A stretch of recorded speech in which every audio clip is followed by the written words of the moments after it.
എപ്പിസോഡിന്റെ തുടക്കത്തില് ഇപ്പൊ നമ്മുടെ സാസുകയെ കാണിക്കുന്നു. അവനാവട്ടെ അവിടെ നിൽക്കുന്ന ഇപ്പൊ കുട്ടപ്പനോടും ടീംസിനോടും പറയും, നിങ്ങളോട് ഞാൻ പല പ്രാവശ്യം പറഞ്ഞിട്ടുണ്ട് എന്റെ പിന്നാലെ വരരുതെന്ന്. ഞാനിപ്പോ എന്റെ ബ്രദറുമായിട്ട് വലിയൊരു ബോണ്ടിലാണ്. ആ ഒരു ബോണ്ടില് എനിക്ക് അവനോടുള്ള ദേഷ്യം അത് ഞാൻ ഇരട്ടിപ്പിച്ചുകൊണ്ടിരിക്കുകയാണ്.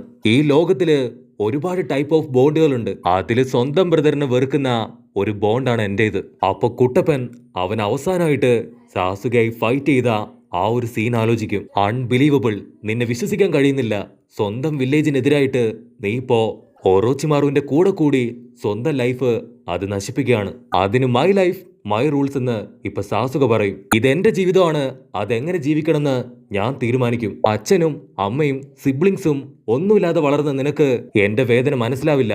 അത് മനസ്സിലാവണമെങ്കിൽ അങ്ങനെ ഒരു ഫാമിലിയില് നീ ജനിക്കണമെന്ന് ഇപ്പൊ സാസുക പറയും. അതിന് കുട്ടപ്പൻ പറയും, എനിക്ക് ഫാമിലി ഇല്ലായിരിക്കാം, പക്ഷെ എനിക്ക് ബ്രദറായിട്ട് ഇപ്പൊ നീയുണ്ട്. അത് കേൾക്കുമ്പോ ഇപ്പൊ ഒരുപാട് വിഷമത്തില് സാസുക ആവട്ടെ ആ ഒരു ഫ്ലാഷ് ബാക്ക് ആലോചിക്കും. നീ എന്തിന് വീണ്ടും വീണ്ടും എന്റെ പിന്നാലെ തന്നെ വരുന്നു? ഇതെന്റെ തീരുമാനമാണ്, ഞാൻ ഒറോച്ചിമാറുവിന്റെ കൂടെ തന്നെ പോകുമെന്ന് പറയുമ്പോ അതിന് കുട്ടപ്പൻ പറയും, എനിക്ക് നീയുമായിട്ട് ഒരു സ്ട്രോങ് ബോണ്ട് ഉണ്ട്. അതുകൊണ്ട് തന്നെ നിന്നെ വിട്ടുപിരിയാനോ നിന്നെ വിട്ടുകൊടുക്കാനോ എനിക്ക് സാധിക്കില്ല. അതിന് സാസുക ടെൻഷനായിട്ട്, എനിക്ക് പറ്റില്ല ഇനി തിരികെ വരാൻ, എന്നെ നിർബന്ധിക്കരുതെന്ന് പറഞ്ഞ് അവനാവട്ടെ അവന്റെ മങ്കിക്കു ശരീരം കണ്ണ് അത് പുറത്തെടുക്കും. കട്ട് ചെയ്താ ഇപ്പൊ പ്രസന്റില് കുട്ടപ്പൻ ചോദിക്കും, അന്ന് എന്തുകൊണ്ട് ബോണ്ട് കട്ട് ചെയ്യാനായിട്ട് നീ എന്നെ കൊന്നു കളഞ്ഞില്ല?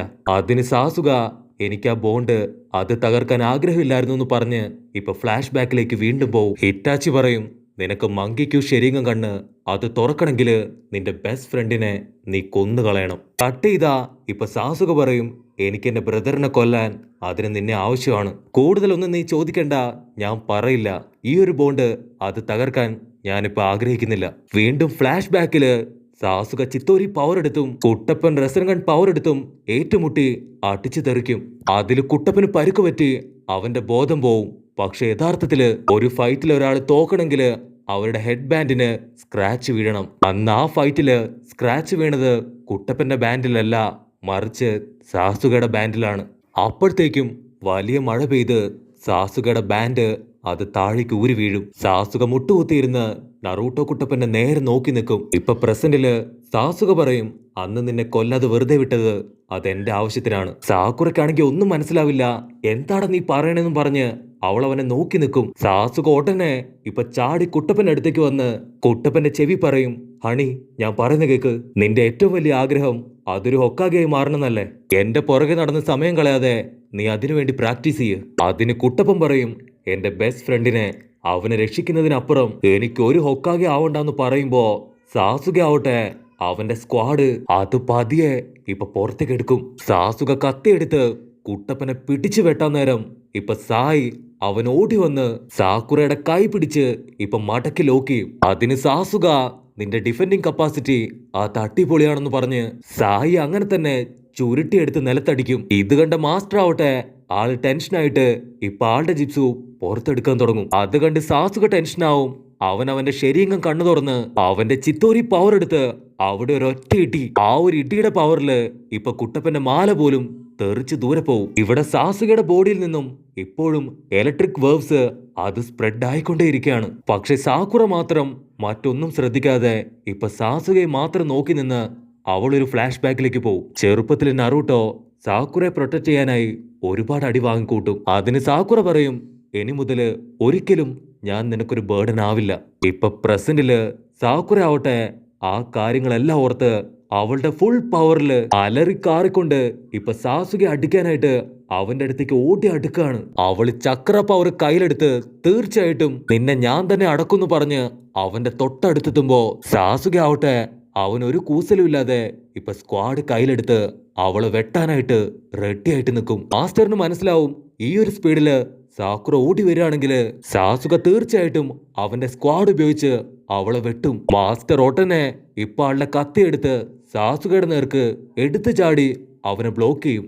ആ സമയത്ത് ഇപ്പൊ മാസ്റ്ററുടെ കത്തി അത് സാസുകയുടെ സ്ക്വാഡിൽ തട്ടി ഇപ്പൊ രണ്ടായിട്ട് മുറിഞ്ഞ് സാസുകയുടെ സ്ക്വാഡ് അത് മാസ്റ്ററിന്റെ നെഞ്ചില് ഇപ്പൊ കുത്തി ഇറങ്ങും. ചോര തുളുമ്പി ഇപ്പൊ മാസ്റ്റർ താഴേക്ക് വീഴുമ്പോ സാസുക പറയും, നിന്റെ ഡിഫെൻഡിങ് തെറ്റിപ്പോയി, ഇത് സ്നേക്ക് പവർ സ്ക്വാഡാണ്, ഇതിനെ തകർക്കാൻ നിന്നെ കൊണ്ടാവില്ല. സാസുക വീണ്ടും ശക്തിയായിട്ട് ആ ഒരു സ്ക്വാഡ് മാസ്റ്ററുടെ ബോഡിയിൽ കുത്തിയിറക്കും. ചക്ര പവർ അത് മാസ്റ്ററുടെ ബോഡിയിലേക്ക് കയറുമ്പോ മാസ്റ്റർ പതിയെ ഇവിടെ പാരലൈസ്ഡ് ആയി പോകും. അപ്പൊ പുറത്ത് ഇപ്പൊ കബൂട്ടോയ്ക്ക് മനസ്സിലാവും എന്തോ ഒരു കാര്യം നടക്കുന്നുണ്ട്. മാസ്റ്ററുടെ ക്ലൗൺ ആവട്ടെ ഇപ്പൊ പെട്ടെന്ന് അപ്രത്യക്ഷമാവുമ്പോ അവന് കാര്യം പിടികിട്ടും. കബൂട്ടോ ഉടനെ ആ ഒരു വുഡൻ ഗെഞ്ചിപ്സു അത് തല്ലി തകർത്ത് ഇപ്പൊ പുറത്തേക്ക് വരും. ഇവിടെ സാസുക അവൻ പിന്നെ കലി കയറി നിന്ന് അവന്റെ ശരീരം കണ്ണ് അത് ഷാർപ്പായിട്ട് നോക്കും. കട്ട് ചെയ്താ ഇവിടെ നറൂട്ടോ കുട്ടപ്പൻ അവൻ പതിയെ തല ഉയർത്തി നോക്കുമ്പോ അവന്റെ രണ്ട് കണ്ണും ഇപ്പൊ ചോന്നിരിക്കുകയാണ്.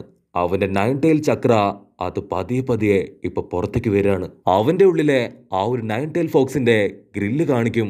അതിൽ ഫോക്സ് കുട്ടപ്പനോട് പറയും, നമ്മൾ ഇപ്പൊ തന്നെ നമ്മുടെ പവർ കാണിക്കണം, അല്ലെങ്കിൽ ഒരുപാട് പേരെ നിനക്ക് നഷ്ടാവും. അത് പറയേണ്ട താമസം ഇപ്പൊ കുട്ടപ്പന്റെ നയൻ ടൈൽ ഫോക്സിന്റെ പവർ അത് മുഴുവനായിട്ടും പുറത്തേക്ക് വരാൻ തുടങ്ങും. ഇവിടെ മോൺസ്റ്റർ വീണ്ടും ഇപ്പൊ കുട്ടപ്പനോട് പറയാണ്, നീ ഒന്നുകൊണ്ടും പേടിക്കണ്ട, നീ ഇത്ര നേരം ഫൈറ്റ് ചെയ്തില്ലേ, ഇനി നീ ഒന്നും അറിയണ്ട, എല്ലാം എനിക്ക് വിട്ടു തന്നേക്ക്, ഞാൻ നോക്കിക്കോളാന്ന് ഇപ്പൊ കുട്ടപ്പനോട് പറയും. അതിന് കുട്ടപ്പൻ ദേഷ്യപ്പെട്ട് പറയും, നീ കാരണമാണ് ഞാൻ ഈ അവസ്ഥയിലായത്, എനിക്കിനി മേലാൽ നിന്റെ സഹായം ആവശ്യമില്ല, ദൂരെ പോ എന്ന് പറഞ്ഞ് കുട്ടപ്പനാവട്ടെ നയൻ ടൈൽ ഫോക്സിനെ ഇപ്പൊ ആട്ടി അകറ്റും. അതിന് നയൻ ടൈൽ ഫോക്സ് ചിരിച്ചിട്ട് പറയും, നിനക്ക് എന്നെ ഒരുപാട് തവണ ആവശ്യം വന്നു, ഇത്രയും വലിയൊരു ഭാഗ്യം നിനക്ക് കിട്ടിയില്ലേ, നിന്റെ വയറ്റിലെ ആ ഒരു സീല് തകർത്ത് എന്നെ പുറത്തു വിട്, നിന്നെ ഞാൻ സഹായിക്കാം, നീ ഒന്നും അറിയണ്ട, എല്ലാം ഞാൻ ഏറ്റൂന്ന് വീണ്ടും നയൻ ടൈൽ ഫോക്സ് പറയും. നയൻ ടൈൽ ഫോക്സ് അങ്ങനെ സംസാരിക്കുമ്പോ ഇപ്പൊ ദൂരത്തായിട്ട് അവൻ സാസുകയെ കാണും. നയൻ ടൈൽ ഷോക്കായിട്ട്, നീ ഉച്ചിഹ ക്ലാനിലെ സാസുകയല്ലേ, നീ ഇത്രയ്ക്ക് അങ്ങോട്ട് വലുതായും ചോദിക്കുമ്പോ ഇവിടെ സാസുക ആവട്ടെ നയൻ ടൈലിനെ കണ്ട് വണ്ടടിച്ച് നിൽക്കാണ്. ആക്ച്വലി സാസുക അവന്റെ ശരീരം കണ്ടുപയോഗിച്ചാണ് ഇപ്പൊ അവിടേക്ക് വന്നത്. സാസുക പറയും, അപ്പൊ ഈ നയൻ ടൈലാണല്ലേ നിനക്ക് ആവശ്യമായിട്ടുള്ള എല്ലാ പവറും തരുന്നേ. സാസുക ശരീരം കാണിച്ച് ഇപ്പൊ നയൻ ടൈലിനെ പേടിപ്പിക്കുമ്പോ നയൻ ടൈൽ പറയും, ഞാൻ ഇതിലും വലിയ ശരീരം കണ്ണുള്ള ഉച്ചിഹ ക്ലാനിൽ പെട്ടവനെ കണ്ടതാണ്. മാതറ ഉച്ചിഹ എന്ന് പറയുമ്പോ അതിന് സാസുക അവന്റെ പവർ എടുത്ത് അവിടെ വലിയൊരു പൊട്ടിത്തെറി ഉണ്ടാക്കി, അങ്ങനെ ഒരു പേര് അത് ഞാൻ കേട്ടിട്ടേ ഇല്ല എന്ന് പറയും. അത് കണ്ട് നയൻ ടൈല്, വാവ്, നിന്റെ പവർ അത് അടിപൊളിയായിട്ടുണ്ട്, എനിക്ക് ഒരേ ഒരു കാര്യം മാത്രമേ നിന്നോട് പറയാനുള്ളൂ, നറൂട്ടോയെ നീ കൊല്ലാൻ പാടില്ല, അഥവാ നീ കൊല്ലുകയാണെങ്കിൽ നീ ഒരുപാട് ദുഃഖിക്കും.